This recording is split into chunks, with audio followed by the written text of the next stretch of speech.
Avec le créateur de mode bien connu Giovanni Lopresti, ce matin, les invités de cette émission, vous le savez, viennent s'exposer à contre-jour en nous parlant d'une de leurs passions, une passion en privé.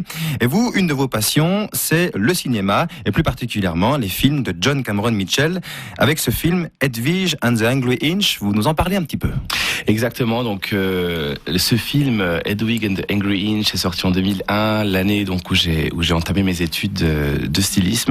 Et c'est vrai que pour moi ça a été un grand moteur d'inspiration puisque je l'ai vu au cinéma et que ça m'a vraiment donné ce côté glam rock m'a beaucoup inspiré dans mon envie de partir dans cette direction costume théâtral, justement, très glam, très paillettes, très rock, un peu trash, décalé, déjanté.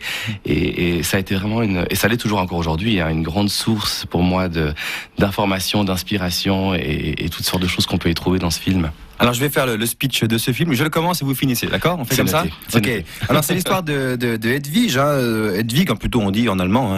Hedwig ou Hedwig, c'est égal. Ah ouais, Hedwig, ça va bien. Hedwig, voilà. Ouais. À l'origine, donc c'est Hansel, son vrai prénom. C'est un jeune homosexuel de l'ancienne Allemagne de l'Est qui tombe amoureux d'un soldat américain. Il se marie pour quitter l'Allemagne, mais il doit quand même être enregistré en tant que femme pour pouvoir quitter son pays.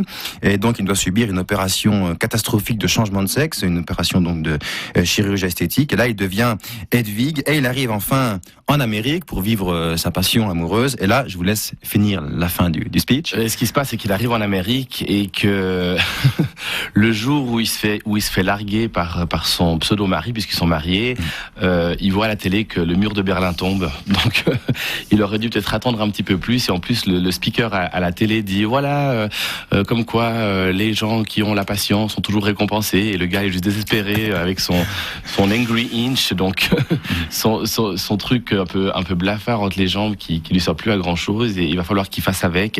Et il devient donc cette icône américaine Hedwig qui va créer ses chansons glam, rock, pop, déjantées, chansons qui seront piquées par un jeune chanteur, Tommy Gnosis, qui lui piquera ses chansons, qui deviendra une grande star en Amérique. Et puis ça va être la bataille pour retrouver en fait ce succès volé. Et puis je vous raconte pas la fin du film parce que je vous laisserai soin d'aller le voir. Par contre, c'est vraiment un film qui vaut la peine, je pense, parce qu'il a vraiment été récompensé de plusieurs prix au Sundance Festival en 2001 à l'époque. Et c'est une BO originale incroyable. Faut savoir aussi que en 2006, beaucoup de chanteurs comme Yoko Ono, Cyndi Lauper, d'autres chanteurs en Amérique ont participé à un projet où ils ont repris les chansons de ce film et pour une œuvre caritative et ouais, vraiment ça vaut le détour. Le tout dans cette ambiance si spéciale qui régnait à la fin des années 80, qu'on a peu connu nous finalement puisqu'on est de la même génération. Exactement. La chute du mur de Berlin, le monde qui se réunit, la liberté des mœurs, la liberté de consommation, la liberté artistique, tout ça était vraiment très décalé. On a un peu oublié ça, mais c'était vraiment hier, avant-hier. On l'a oublié, je pense, mais comme vous le dites si bien, c'était hier. Donc nos parents ont très bien connu ça et c'est vrai que pour nous ça semble des fois des années-lumière alors que c'est encore présent et ça l'est, je pense aussi dans la mode, certainement dans certaines influences, certaines inspirations qu'on peut retrouver. Et ouais, moi je les retrouve complètement. Ce côté de l'histoire où justement on parle d'androgyne, on parle des origines de l'amour, on parle d'Aristophane et du banquet de Platon, du fait qu'à la base sur la Terre il y avait 3 sexes et c'était homme-homme, femme-femme, homme-femme, et puis que Zeus, pour punir ses enfants, les a séparés en deux, que c'est Apollon qui a recousu les morceaux puis qui a créé le nombril, et puis que depuis on est à la quête de notre âme sœur et donc de l'amour. Donc je trouve hyper intéressant comme sujet. Ouais. Oui, bien sûr, parce qu'au-delà de l'homosexualité du héros, bien sûr, c'est le mythe de l'androgyne qui est en question. Il y a quelque chose de fascinant, vous en parliez de l'androgynie, c'est un mélange d'attraction et de mystère. On pense bien sûr là sur la musique actuelle à Brian Molko, le chanteur du groupe de rock Placebo, qui lui déchaîne véritablement les foules, notamment grâce à cet aspect un peu androgyne, il faut bien le dire, il en joue aussi. Complètement, ouais. Et ça vous fascine, ça, ce côté un peu androgyne? Disons que je trouve que c'est très intéressant comme sujet et il y a matière à développer parce que les gens finalement on attire les foules avec ça. Je veux dire, autant les femmes que les hommes, que les enfants, que les plus jeunes, que les plus âgés. Ce côté justement mystérieux, ce côté androgyne où finalement on sait pas trop sur quel pied danser. Et cette ambiguïté qui est pas forcément toujours liée à la sexualité, parce que forcément c'est pas ça, hein. C'est vraiment à pas confondre. Ce côté androgyne, on se base plus sur l'aspect physique. et non pas sur une préférence. Donc je pense qu'il y a vraiment matière à étudier et on le voit de nos jours avec ces différents phénomènes de mode comme les émos ou les gothiques, enfin les différents styles qui se sont développés au niveau de la mode, au niveau des groupes de jeunes comme ça qui s'expriment à travers leur aspect finalement.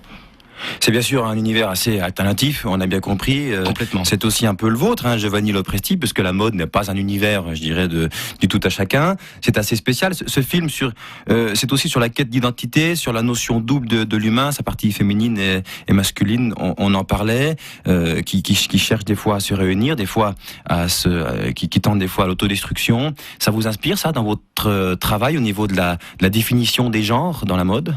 Ça m'inspire complètement parce que en tant que créateur, en tant que jeune créateur, lorsque je me suis lancé, je suis aussi passé par là forcément, et on se pose plein de questions par rapport à un métier artistique qui est pas facile, par rapport à certains choix qu'on fait au niveau professionnel, et où je pense que ce qui à la base a été un grand doute et puis une grande difficulté à surmonter est devenu une sacrée force. Et j'ai vraiment pu l'intégrer complètement dans mon travail aujourd'hui, et ça fait vraiment partie intégrante de mon style, de ma patte, de ma griffe, parce qu'aujourd'hui je peux vraiment dire que j'ai une patte, que j'ai quelque chose de différent et de reconnaissable dans mon travail, et j'en suis vraiment fier, quoi. Voilà pour ce film Hedwig and the Anglo Inch, un film du réalisateur John Cameron Mitchell. D'ailleurs, tout ça, c'est des thèmes qu'on retrouve toujours en filigrane dans plus ou moins tous ses films. Complètement. Mais c'est vrai que j'adore Hedwig parce que c'est quand même le film. Ça a été son premier film en tant que réalisateur-acteur, puisqu'il joue lui-même le rôle d'Hedwig. Il fait tout lui-même là. Il fait tout lui-même là. Il chante. En plus, il a une voix juste incroyable, quoi. La BO du film est extraordinaire. Donc, je vous invite à découvrir cet univers très sympa. Et justement, si vous voulez découvrir par contre Giovanni Lopresti, l'invité d'À Contre-jour ce matin, si vous voulez lui faire un petit coucou, lui poser une question, c'est maintenant au 027 327 20 30. On se retrouve juste après cette petite pause musicale.